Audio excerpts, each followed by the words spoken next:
मैं मिस्टर ज़मीर को पूछना चाहता हूँ, जनाजे में और ख़बर में कोई साइज़ होता है क्या? उनका कोई अलग लेवल या मेरा कोई अलग लेवल होता है क्या? ये मुसलमान को तुमने, ये मुसलमानों की हमदर्दी है तुम्हारी? किस मुंह से मुसलमानों से वोट मांग रहे हो तुम? मुझे एक आदमी का नाम बताओ जिसको ज़मीर अहमद ने लीडर बना के एमएलए बनाया हो। एक आदमी का नाम बताओ। अगर एक कौम के लीडर है तो ऐसा कोई आदमी है जिसको इन्होंने हाथ पकड़ के लेके आके लीडर बना के। कल जो ज़मीर अहमद ने जो वीडियो रिलीज़ किए हैं उसके जवाब में उन्होंने जो मुझ पे उंगली उठाई, मेरी पार्टी पे जो उंगली उठाई, इसका जवाब देने के लिए मैं आप लोगों के आगे आया हूँ। उन्होंने ऐसे तो कई बातें कही, उसमें से ख़ास बात ये कही कि मेरा और उनका लेवल नहीं है। तो पहली बात तो इनके पहले सवाल का जवाब, जनाजे में और ख़बर में साइज़ और लेवल नहीं होता है, इस बात का ख्याल रखिए। और दूसरी बात उन्होंने क्या कहा कि मैं पुराना हूँ, फलाना नया है। उनकी फालतू बातों को मैं जवाब देना नहीं चाहता, ख़बरदार कर रहा हूँ। मैंने 100 टाइम बोला कि जो मैंने बयान दिया है मेरे वीडियो को गौर से देखो, समझने की कोशिश करो, बेखौफी का सबूत ना दें और हमारी पार्टी पे या किसी को पर्सनल अटैक ना करें। चेतावनी देने के बावजूद भी बार बार अटैक किए जा रहे हैं। उन्होंने उनकी ज़बान से कहा कि उनको बीजेपी से 40 करोड़ का ऑफ़र आया था। ये 40 करोड़ का ऑफ़र लेना, 50 करोड़ का ऑफ़र लेना, मैच फिक्सिंग करना एक कांग्रेस की परंपरा आई है, ये जेडीएस की परंपरा नहीं है जो इल्ज़ाम लगाते कि 10 करोड़ लिए गए ना, ये सौदा हुआ। उन्होंने कहा कि 2 कॉन्स्टिट्यूंसी में कैंडिडेट क्यों नहीं डाले। हाँ, हमारी पार्टी में पैसा कम है।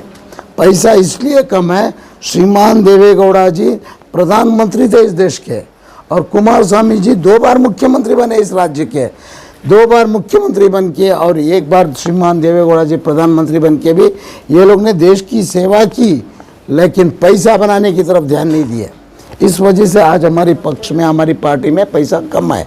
लेकिन पार्टी को चाहने वाले, पार्टी को मदद करने वाले अनेक लोग हैं, बहुत सारे लोग हैं। अगर हम लोग पैसे से डील करना होता तो पैसा लेके बीजेपी से 2 कॉन्स्टिट्यूंसी में वहाँ 2 और कैंडिडेट डालते और इनकी कांग्रेस को हम लोग हराते थे। लेकिन हमने वो काम नहीं किया क्योंकि ये नीच काम हमारी पार्टी में नहीं होता है। इसके लिए हमने 2 कॉन्स्टिट्यूंसी छोड़ दिए और ये एक कॉन्स्टिट्यूंसी में बेहतर ऑप्शन आया। जब बेहतर कैंडिडेट हमारे आगे आया तो हमने इन कैंडिडेट को उतारा है। और उन्होंने कहा कि एमएलए एमएलसी मुझे क्यों नहीं दिया गया, मेरी पार्टी पे उन्होंने आरोप लगा। मेरा बिजनेस दुबई में था, मेरे बच्चे छोटे थे, मैं एमएलए बन के या एमएलसी बन के पूरी कॉन्स्टिट्यूंसी की पब्लिक को, पूरे राज्य में रहने वालों को धोखा नहीं दे सकता था, मैं उनको फुलफिल नहीं कर सकता था। मुझे फैमिली की रिस्पॉन्सिबिलिटी भी थी, बच्चों की जिम्मेदारी भी थी, कारोबार सर पे था, इसलिए मैंने खुद इनकार किया। मैं कसम खाता हूँ कि देवेगौड़ा जी ने मुझे ऑफ़र किए, इनके बुद्धि में ना ये नादरवन दागुना निर्वर के बोल के एमएलसी का ऑफ़र किया उन्होंने। लेकिन मैं बोला सर मैं जिम्मेदारी नहीं उठा सकता, मैं लोगों को धोखा नहीं दे सकता, मैंने इनकार किया था। मुझे ऑफ़र सामने से देवेगौड़ा जी ने दिया था। क्या मेरी पार्टी के अध्यक्ष के ऊपर इल्ज़ाम लगाते हैं लोग? जब मालूम नहीं है तो बात नहीं करना चाहिए उनको। और उन्होंने कहा था कि फारूक को तो हमने तो एमएलसी बनाया, कम से कम जुमा 8 दिन हुए थे फारूक साहब को आके पार्टी में, साल भर भी नहीं हो गया, एमएलसी बना दिया हमारी पार्टी ने। उनके पास शकील नवाज 30 साल से काम कर रहे हैं, क्या बनाया इन्होंने? मैं पूछूंगा उनके बारे में। अभी जब वो हमारे बारे में पूछते मैं उनसे पूछूंगा। शकील नवाज उनका पार्टनर हमारी पार्टी में जब थे स्टेट प्रेसिडेंट थे, क्या बनाया इन्होंने? मेरी पार्टी के अध्यक्ष, मेरी पार्टी की पॉलिसी, इतनी लंबी लाइन है मुसलमानों की जिनको लीडर बना के प्लेटफॉर्म दे के बाहर जाने के लिए रास्ता भी दे दिए, लेकिन उनके खिलाफ कुछ नहीं किए। ये हमारी पार्टी के सिद्धांत हैं, ये है जनता दल हमारी। और इन्होंने किसको आगे बढ़ने दिया? मैंने बोला था कि पर्सनल अटैक मत करो। अगर तुम खान है, मैं 7 पुश्तों के नाम गिनाऊंगा, मेरे आने वाली 3 जनरेशन के नाम सोच के रखा कि मैं वो खान हूँ, नाक में ना लगे। बार बार कुमारना को काला पीला क्या लगा? क्या इनका एक स्टैंडर्ड क्या है? एक लीडर, पॉलिटिशियन का लीडर का स्टैंडर्ड क्या होना चाहिए? बच्चे देखते हैं, हज़ारों बच्चे व्हाट्सअप देखते हैं, वीडियो देखते हैं, पता नहीं फेसबुक देखते हैं। ये लैंग्वेज कैसे इस्तेमाल कर रहे हैं? ये लीडर इस्तेमाल करने वाली लैंग्वेज है। पहले अपने अल्फाज को सुधारे, पहले बोलने का तरीक़ा समझे, ताकि आने वाली नस्ल ख़राब ना हो। और क्या कहते हैं वो लोग, मंडिया में बहुत सारी मेजॉरिटी है, पूरे मंडिया कॉन्स्टिट्यूंसी के अंदर 22,000 मुसलमान नहीं है। इनको नॉलेज नहीं है, इनके पास एक लिस्ट नहीं है। अंधेर नगरी चौपट राजा जो मुंह में आया वो बोल गया। मुझे मालूम है कि कोसी कॉन्स्टिट्यूंसी में बोलते हैं मंड्या डिस्ट्रिक्ट के 7 कॉन्स्टिट्यूंसी। अरे भाई, मंड्या डिस्ट्रिक्ट के 7 डिस्ट्रिक्ट नहीं होते, मंड्या डिस्ट्रिक्ट के 7 ताल्लुक होते हैं, पहले ये समझ लो। वो बोलते हैं कि हासन के 7 डिस्ट्रिक्ट हैं, मुझे नहीं मालूम मैप में 7 डिस्ट्रिक्ट कहाँ हैं हासन के, 7 ताल्लुक क्या होते हैं। इनको ताल्लुक और डिस्ट्रिक्ट की तमीज़ नहीं है, और मुझे बोलते हैं कि मेरे लेवल का आदमी नहीं है। भाई बोलो तो सही, तुम्हारे क्या लेवल पे होना चाहिए? ज़फ़रुल्लाह खान को हर तरीक़े से तैयार है। किस में आ रहे हो? को से 1 to 1 लिस्ट भेजो, मैं जवाब देता हूँ कि मैं तुम्हारे लेवल के ऊपर के लेवल में कहूँ। लेकिन मैं मगरूर ये नहीं कर रहा हूँ, क्योंकि मैं ज़मीन पे चलना चाहता हूँ, मैं अवाम के बीच में छोटा बन के रहना चाहता हूँ, तो मुझे छोटा ही रहने दो। बड़े तुम बन रहे हो, ये मगरूरी किसी के साथ नहीं है, इंशाअल्लाह तुम्हारे साथ भी नहीं आएगी। ये माए जो है, हमेशा माई का अगर खाली होता है, याद रखो। तुम किसी को गिरा के बात कर, घुमारे ना आके बात करना चाहिए तुमको। तुम जब बोलते हो कि ज़फ़रुल्लाह खान तुम्हारे लेवल का नहीं है, तो मैं बोल रहा हूँ कि तुम कुमारना के लायक के नहीं है और कुमारना के लेवल के नहीं। तुम्हारा जो केंद्र में बैठा है ना नायक कांग्रेस का, उसको बोलो कुमारना के ऊपर ऑब्जेक्शन लो, कुमारना आके जवाब देगा। 2 बार चीफ मिनिस्टर थे, तुम क्या थे? और रही बात कांग्रेस में, तुम ज़मीर अहमद साहब 4 पोर्टफोलियो लेके बैठे हैं। तुम 4 मुसलमानों को क्यों नहीं बांटे 4 पोर्टफोलियो? मेरी कौम का काम होता था, मेरी कौम की खिदमत होती थी। 4 पोर्टफोलियो तुम ऐसा हाथ में पकड़ के बैठते, अकेला खाना चाहते, सारे मुसलमानों को मार देना चाहते, 1 मैन आर्मी चला रहे हो कांग्रेस में, तुम अकेले लीडर हो। मैं आज पूछना चाहता हूँ, बढ़ाओ लीडरों को, बढ़ाओ। अगर तुम सच्चे मुसलमान हो तो नई लीडरशिप को क्रिएट करो, आगे बढ़ाओ। तुम्हारे में जब यूथ का इलेक्शन हुआ, वो बंदा जीत गया था, उसको डिस्क्वालीफाइड करके तुमने किसी और को यूथ का लीडर बनाया कैसे? और हमको पूछते कि हम किस मुँह से वोट पड़ते? हमारी पार्टी के लीडरों ने खिदमत की है, मुसलमानों को इस कर्नाटका में एक ओहदा दिलाया, एक दर्जा, एक मुकाम दिलाया रिजर्वेशन की हैसियत पे। तो आज हम लोग उस बेस पे वोट मांग रहे हैं मुसलमानों से, लेकिन तुम किस बेस पे मांग रहे हो? इतिहास अगर खोलूंगा, 1947 से बीजेपी से लड़ रही है। अरे बेखौफ लीडर, 1947 में बीजेपी थी कहाँ? बोलते हम 1947 से लड़ रहे, कहाँ से लड़ रहे तुम लोग? बीजेपी कब पैदा हुई? और उस दिन से भी जो तुम मैच फिक्सिंग कर चल रहे हो, अंडरस्टैंडिंग पे चल रहे हो। तुम लोगों को डर है कि कहीं बीजेपी सरकार तुम्हारे फाइल ना खोल दे, इसलिए तुम लोग डर रहे। कुमार स्वामी और श्रीमान देवेगौड़ा के ऊपर एक काला दाग अगर किसी के ऊपर है, मैं मुझ पे ताव रखता हूं, ओपन करो, स्टेट से लेके सेंट्रल तक ओपन करो। बताओ कि जो प्राइम मिनिस्टर रहा है इस देश का, उसके जिस्म पे एक दाग नहीं है। तुम्हारे दागी लीडरों के अगर नाम गिनने चलूंगा ना, 6 महीने लगेंगे। इतनी लंबी पट्टी है, खबरदार हमारी पार्टी है, हमारे लीडरों के खिलाफ नहीं बोलना। ये ACP अजीम साहब जब बाई इलेक्शन में खड़े थे, तो उनको खड़ा करके टिकट दे के, उनको पैसा नहीं दे के उनका गला काटा गया। ये ACP अजीम साहब गन लेके घूम रहे थे, या मार दूंगा या मार लूँगा बोल के, इस हद तक आ गए थे ACP अजीम साहब, इतने गुस्से में थे। कौन बर्बाद किया उनको? किसके फ्रस्ट्रेशन से वो जनता दल छोड़ के गए थे? ये साहब के फ्रस्ट्रेशन से।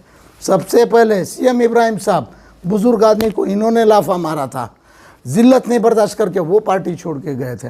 अब कांग्रेस में ख़त्म रखे, रोशन बेग गया, तनवीर सेठ को ना पकड़ लिया, वो क्या है उसका नाम, मैसूर के जो इरशद, रिजवान अरशद, डर के घुटन में जी रहा है। हारिस साहब साइड ले लिए, CM इब्राहिम इधर एक पैर उधर एक पैर रख रहे हैं, फ्रस्ट्रेशन में घुटन में जी रहे हैं।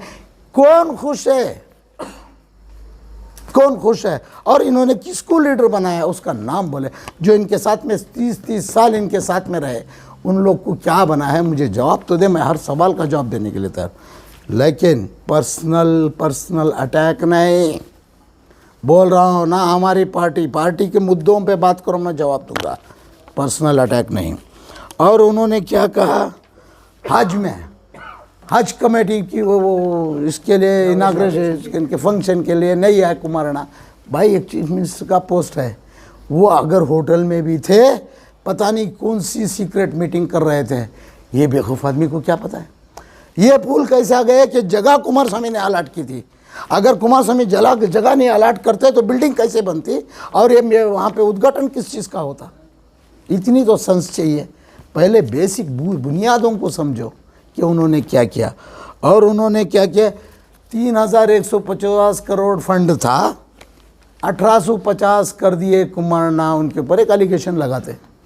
अग्री, तुम भी तो गवर्नमेंट में थे, 70% शेयर लेके कांग्रेस वालों, तुम मिनिस्टर थे, तुम क्या गिटार बजा रहे थे उस टाइम पे, अवाम के सामने क्यों नहीं लाए? उस टाइम में तुम्हारे मुंह में बोलते ना जफरुल्लाह खान लड्डू रखा था, तो मैं पूछना चाहता हूं समीर अहमद, तुम क्या लॉलीपॉप रख के चूस रहे थे? जवाब दो मेरे को। पावर में तुम थे, जफरुल्लाह खान नहीं था विधानसभा में, विधानसभा में तुम थे, पावर में तुम थे, मिनिस्टर तुम थे। पूछना था कुमार स्वामी जी को क्यों कम किए बोल के। पूरे किसानों का बजट, पूरे स्टेट का बजट चलाने के लिए इधर का बजट उधर, उधर का बजट उधर होता। ये अगर मुसलमान के हमदर्द थे तो इनको पूछना चाहिए था कि नहीं मुझे मंजूर नहीं है बोल के जिद करके बैठना था, धरनी देना था गवर्नमेंट के खिलाफ। इनको गवर्नमेंट का, कांग्रेस का पावर भी एंजॉय करना चाहिए, चार चार पोर्टफोलियो लेके, और सब दावत हो गई, शादी हो गई, अब्बा के थाली पीट रहे हैं कि कुमारना ने कम किया, जब क्या चॉकलेट था या लॉलीपॉप था मुंह में? 4 पोर्टफोलियो के लॉलीपॉप थे तुम्हारे मुंह में, ये पूछना पड़ता है। और उन्होंने कहा मेरे बारे में कि वो कौन है।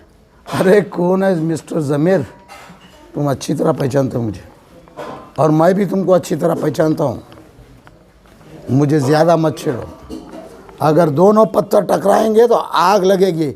यहाँ बैठ के कुमार स्वामी के बारे में ये आज मैं खुल के बोल देना चाहता हूँ, ये बेखौफ इंसान जो कर रहा है, कोई खरिये में मुसलमान के 4 घर हैं, जब ये कुमार स्वामी के खिलाफ बोलते हैं तो उस छोटे से गांव में मुसलमानों के साथ क्या होता है?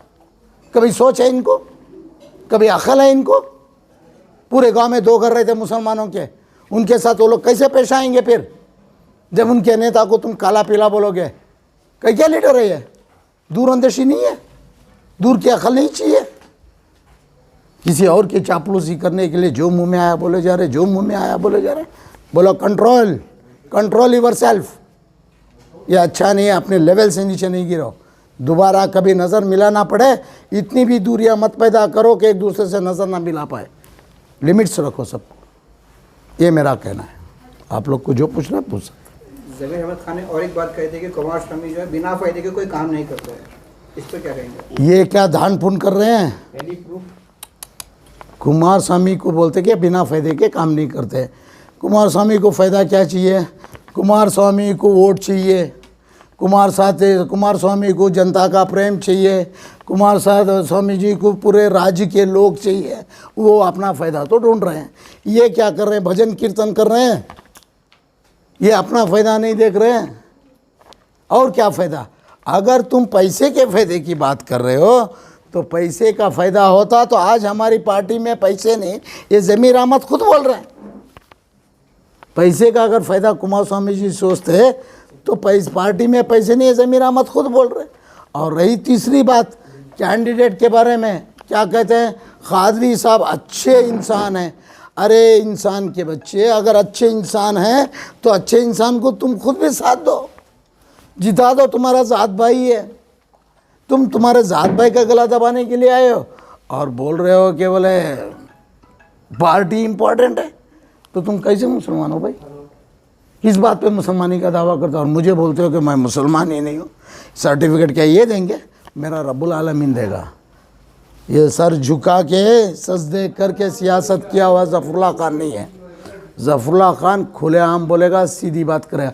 मुझे मालूम है कि क्या क्या साजिशें हो रहा है, मैं सब जानता हूँ, मुझे उसकी कोई परवाह नहीं है।